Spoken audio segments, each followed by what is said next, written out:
We need water.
You know, Betsuyaku Minoru wasn't just some playwright. He was a voice for post Japan, a time when the country was trying to make sense of itself again.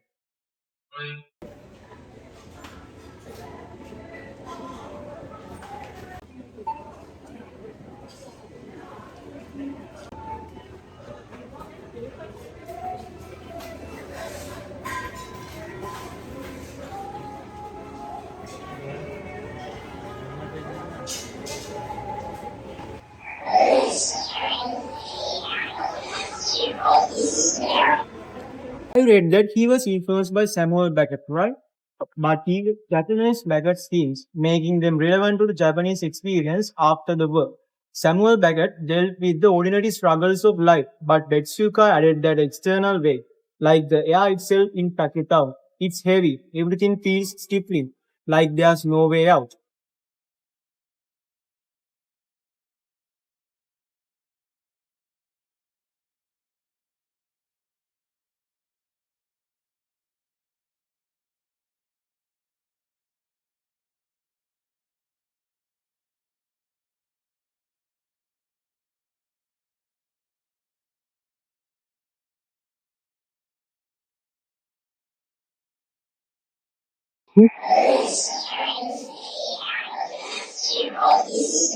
So the heart of Agrietown revolves around the destructive nature of consumerism.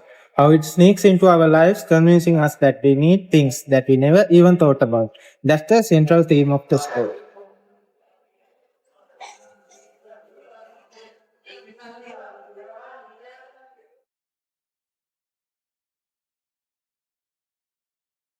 Right, it's the scene when the town person say put in the mouth, in the throat drop, the exactly what we need right now. Before the factory, pollution codes drop when the but now people they can't survive with them.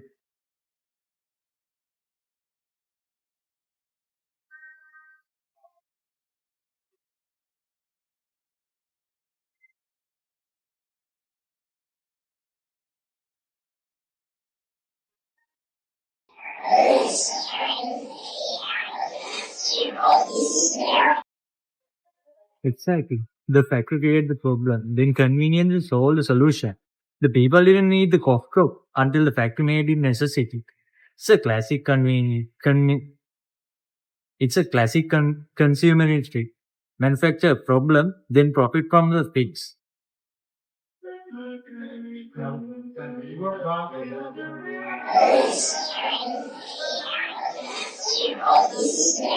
That's the essence of consumerism. The factory polluted air, causing the cops, and then cleverly introduced pop drops to solve the problem.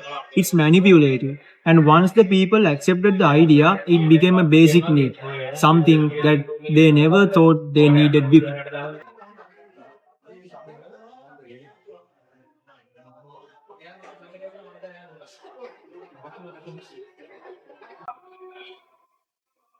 That's what makes Factory Town unsettling. Is the factory didn't just the product create need for the product, it's work constantly trying to buy fix things problem never exist until someone decides we need fixing.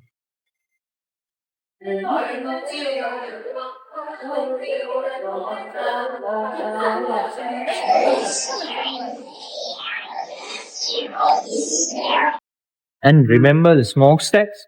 It has two smokestack after all. It must make something even better. But then the factory chief reveals, oh, that one doesn't make anything. Just smoke. It's all a paste. More doesn't mean better. It's the illusion of the progress. The second smokestack was pointless, but it convinced the people that if more always equals better. That's how consumerism operates in the real world too, selling us the idea of improvement even when it's just smoke, not substance. Exactly. The factory symbolizes how consuming after the procedure of value the people once live simple life, where the crop new naturally and relaxance was valid, but factory made them feel like peaceful. It was enough.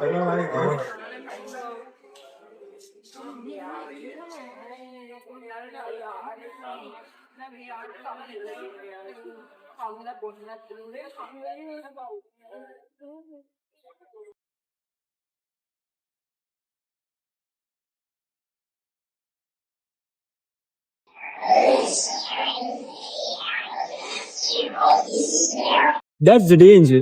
Consumerism thrives on our insecurities, making us believe we are missing out on something. Factory sold them a lifestyle, not just products. It sold them on the idea that constant improvement was necessary, even when it wasn't. Sorry.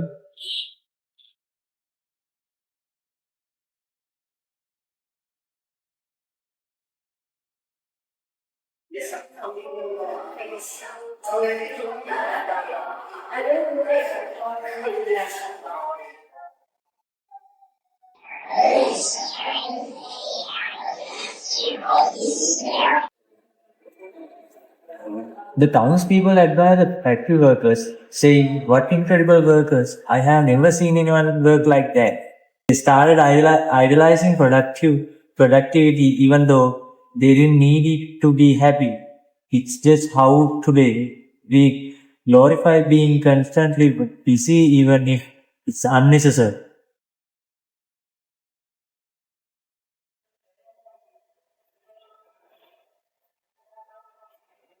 That's how consumerism traps us. It convinces us to chase something we didn't need. Like the people in Factory Town, it's not the product we are affair. It's the illusion of a better life.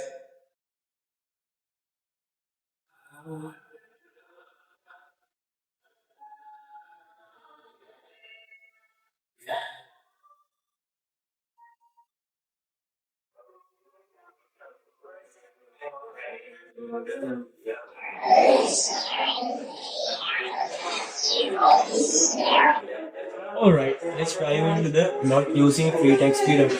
We start with the exposure. In Factory Town, the story begins with a peaceful, almost idyllic town. Suddenly, a factory appears out of nowhere, disrupting the transport.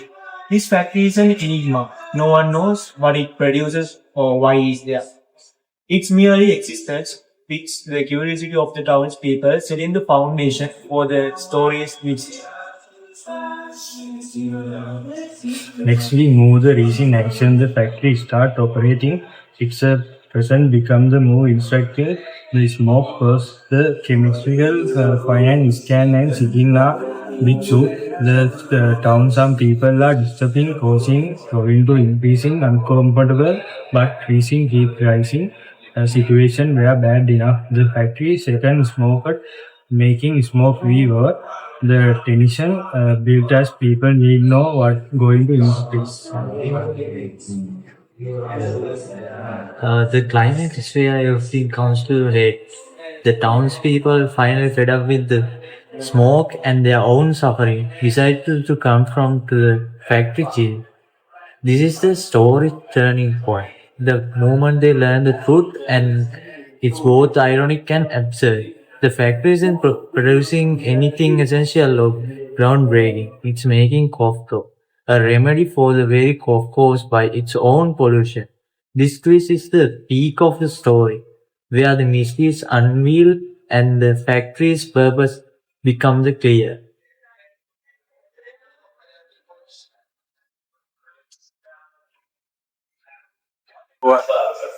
After the revolution, the phony action begins. Townspeople thought no longer mystified about the factory's product. Start to wonder about the other massive machines itself. There's still one big question. Why is the factory generating so much smoke? The mystery shifts from what the factory is making to why it's producing all the smoke. This part of the story is filled with unanswered questions and speculations, leaving the people is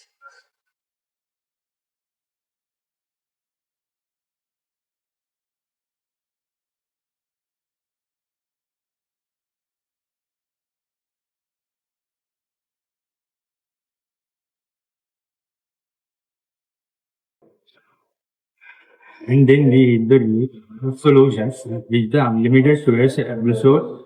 Town place people learn the grain machine. The product, the smoke does nothing at literally they just generation some smoke no reason. The factory which caused so some disconfirmation turn to comfort place and in it leave behind our smoke coast too. The people left passes disrespect and store and in economics how meaningful the word cordial was.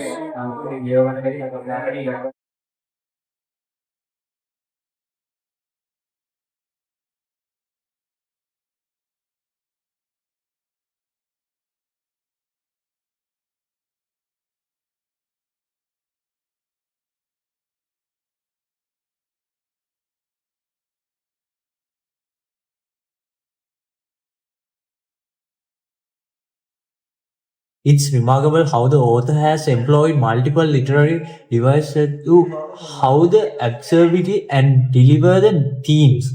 True, consider imagery for instance. There's the line. From the hilltop, you could see the whole town, sleepy and nestled in green. This vivid imagery presents a sense and humorous life in the town before the arrival of the factory.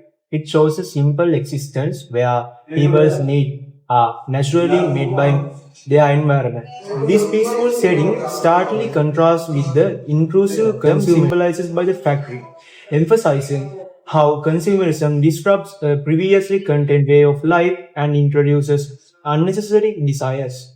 another striking example of imaginative is its chimney began puffing out great blows of black smoke. This visual conveys the factory intrusions into the town's pristine environment. The black smoke represents the onset of corrupting and pollution both environmentally and its townspeople minds.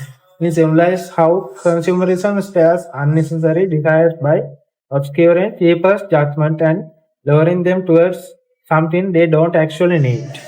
Consider the description how great smokestack now toured over the little factory, spilling over thick columns of black smoke into the dawn. These touring smokestacks representing the expansion of consumerist influence. They overshadow the town and reflect how consumerist desire can easily eclipse genius needs. The smoke enveloping they overshadow the town and reflect how consumerist desire can easily eclipse genuine needs. The smoke overlapping the town, enveloping the town, symbolizing the spread of consumerist influence, creating a false sense of value and making people crave more without understanding the harmful consequences.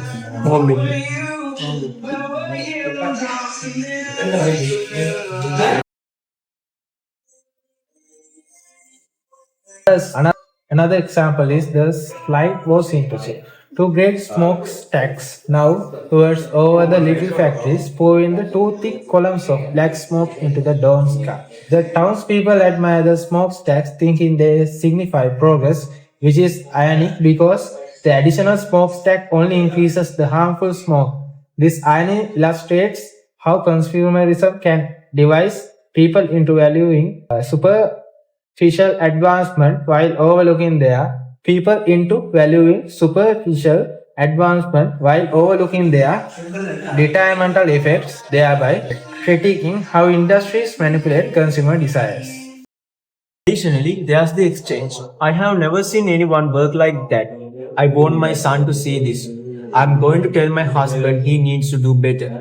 The townspeople admiration for the factory workers' labor, despite their already comfortable lifestyle, reflects their ignorance about being manipulated. This irony highlights how consumerism preys on people's dissatisfaction, driving them to pursue unnecessary changes and desires. It effectively underscores how industries exploit insecurities to generate unwanted desires and manipulate lifestyles.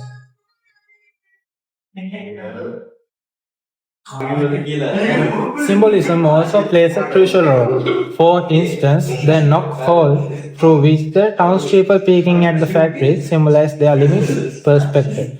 It represents their narrow view of the factory's true nature, reflecting how consumerism manipulates people by providing only partial view, leading misguided judgments and decisions. The imagery of black smoke billowed daily from chimneys symbolized industry's power and control. The imagery of black smoke billowed daily from the chimney symbolized industry's power and control. In literature, chimney often represent ambition and dominance. Here, the chimney signifies the factory's attempt to impress and dominate the town, emphasizing consumerist manipulate nature. It illustrates how consumerists can exert control and shape perception by creating an image of superiority. Finally, the chimney began puffing out great billows of black smoke, symbolizes the dark side of consumerism. The black smoke foreshadows the harmful impact of the factory on the town, both environmentally and socially. It represents the destructive consequences of consumerism when it preys on vulnerabilities, fosters unnecessary desires, and leads to environmental degradation and moral corruption.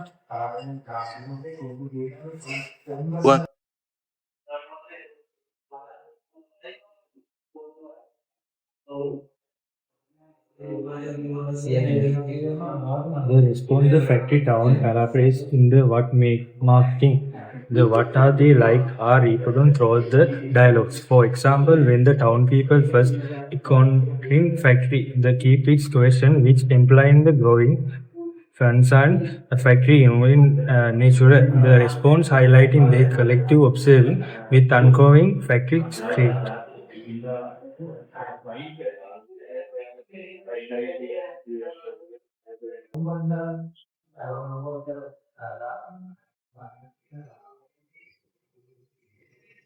Dialogue is the key decide to the conversation among the townspeople drew the narrative.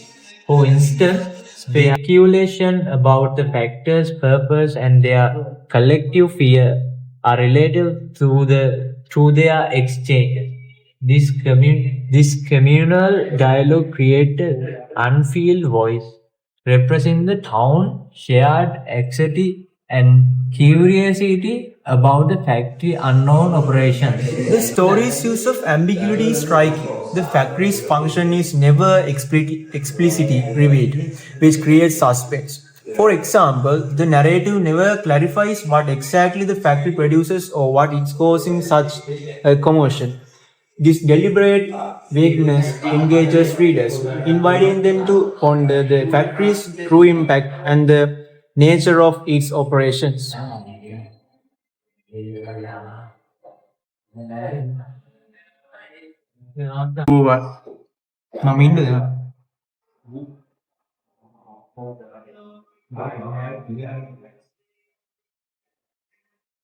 Personification adds another layer of meaning.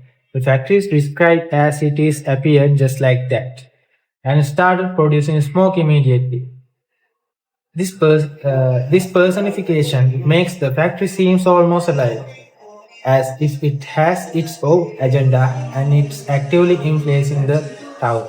This portrayal enhanced the factory's role as intrusive and dominant force.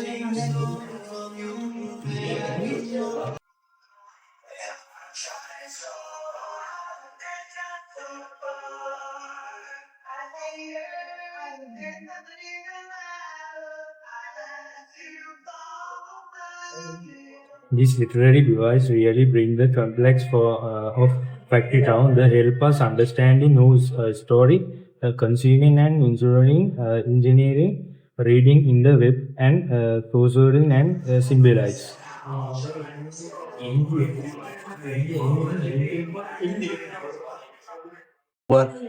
Let's discuss Nestle's controversial practices. The company has faced significant criticism for extracting groundwater in regions like Bati Dilwan, Pakistan, where access to clean water is already limited. By depleting local water resources, Nestle creates a scarcity of clean water, making its bottled water the primary and often the only option for residents. This mirrors the story's theme where a factory creates a problem and then profits from the solution it provides. Nestle's actions highlight how consumerism can create dependency by first causing scarcity and then offering a product as a remedy, which ultimately profits from the very issue it exacerbates. Also, consider the tobacco industry, particularly companies like Philip Morris. Historically, these companies market cigarettes as stress relief products, contributing to a global public health crisis. With nicotine addiction becoming widespread, the companies then introduced alternatives like nicotine patches and e-cigarettes that cycle of creating a dependency and then offering solutions that profit from the problem is very similar to the factory in Factory Town. It demonstrates how the industries manipulate consumer needs and desires, first by fostering addiction and then by selling the cure, thereby maintaining and expanding their market. Turning to the pharmaceutic industry, Purdue Pharma's aggressive marketing of opioid painkillers like Oxycontin led to widespread misuse and opioid epidemic after contributed to this crisis. Purdue and other companies profited from selling addiction treatments such as methadone and buprenorphine. This cycle of creating a problem and then providing a costly solution aligns closely with the story depiction of consumerism. It underscores how industries exploit crises for profit, deepening the impact of communities while generating significant revenues, revenues from the very problem they help create.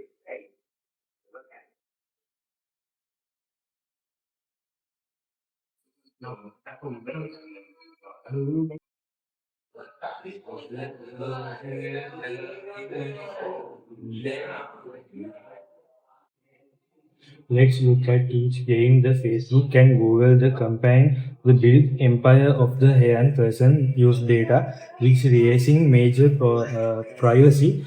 Google for information, over $219 billion and revenue in 2021 from data exploring. Now they are often paid solution like Google's advancement protection group. This solution replaces the same continuum found in factory town by in the exploring data overing following this on multiplying and professionalist own issues.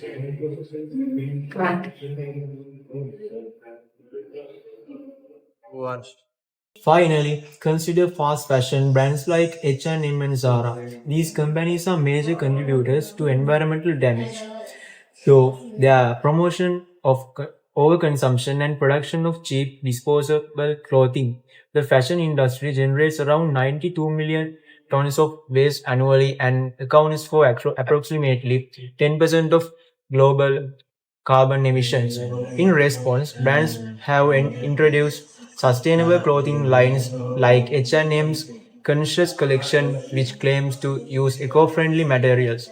This strategy mirrors the factory's deceptive practices, whereas the solution of sustainability is used to obtain consumer desire while failing to address the root cause of wasteful consumption. It reflects how industries perpetuate consumerism by creating a feasible of environmental responsibility without fundamentally changing their harmful practices.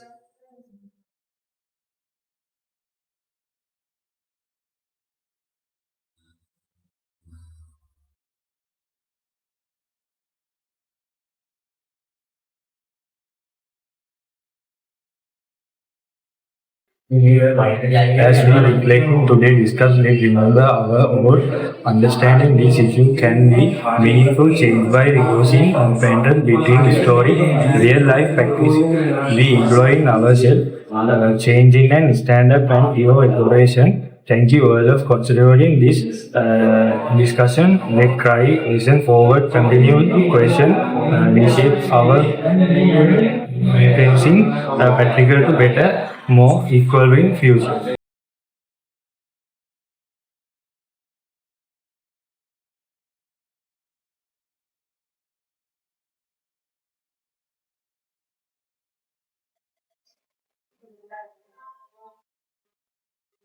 As we draw our decisions to the close, it's evidence that the themes in Factory Town transcend the boundaries of fiction and touch upon pressing relatives in our own world. The story's depiction of consumerism, where industries create problems and then profit them the solution, mirrors many contemporary issues, from the bottled water crisis to the fast fashion industries. These examples illustrate how consumers manipulate our need and desire of profit. Water make him balaba from the bottom water last line. Mirror many Mirrors many contemporary issues from the bottled water crisis. හරිනින්මට පුළුවන්නේ මෙතන illustration. Mirrors many contemporary issues, from the bottled water crisis to the fast fashion industry. These examples illustrate how consumers manipulate our needs and desire for profit. Indeed, the factory's creation of problems and its subsequent offers of a remedy is not just plot device. Indeed, the factory's creation of problems and its subsequent offers of a remedy is not just a plot device but a reflection of real world practices. It shows how industries exploit our vulnerabilities and desires, ultimately leading to a cycle of dependency and dissatisfaction. These modern parallels underscores the story's critique of consumerism, make its themes not only relevant but urgent. By examining these real life examples, we see how consumerism distorts our understanding of needs and solutions. Just as the factory in the story generates smoke and then cough drops, modern industries often create or exacerbate problems only to profit from selling us their solutions. This pattern reveals the underlying dynamics of consumer manipulation, highlighting the need for awareness and critical thinking in our consumption choices. Our exploration today has shown that own story themes are not confined to its fictional world but resonate, resonate deeply with our experience. As we navigate a world is increasingly shaped by consumers, it's critical to remain vigilant and question the motivate behind the product and solution we are offered. Understanding these patterns help us make more information decisions and resist and manipulate tactics of modern industries.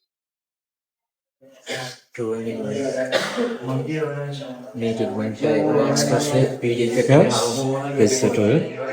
That's it. Okay.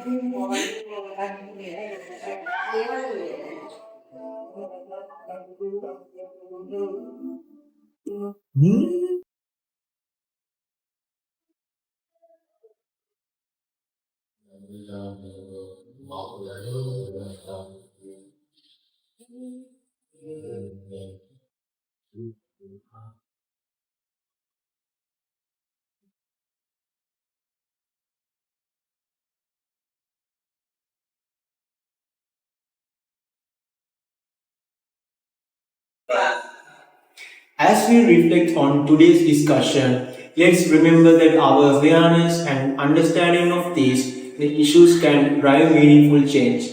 By recognizing the parallels between the story and real life practices, we empower ourselves, the challenge the status quo, and advocate for more ethical and sustainable approaches. So, thank you all for contributing to this insightful discussion. Let's carry out issues forward and continue to question and reshape our consumption practices for a better, more equitable future.